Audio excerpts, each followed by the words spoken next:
Vai, verde busuioc, am prins căluțul în joc. Căluțul, tati, din 2 ani și jumătate. Este calul de pârliți, vă rugăm că să-l priniți.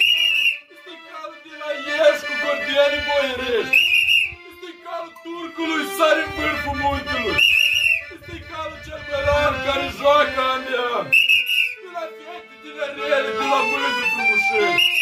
Este calul cu amândeasă, iar plecă la altă casă. Unii fata mai frumoasă și părinții-ți duci de acasă. Este calul cu cordienii, vă urăm, la revedere! Vai, verde busuioc, am prins căprița în joc. Da! Am măscat pe tineritele! Da! Sări sus, doamne-jite! Da! Să se moară de un băr! Da! N-a uitat cine a pătat! Da! N-a tărât din tigaie! Da! Din ineagul spitale! Da, mea! Vai, verde busuioc, am prins un urs în joc. Hop, hop, hop! Hop, meu! Hop! Hop! Stă și buieșă! Hop! Hop! Joacă, joacă, mașă!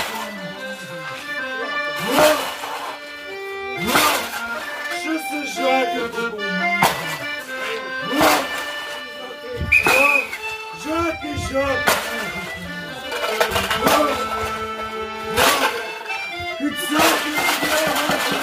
Vai, verde mătasă, i-a prins nereasa în casă!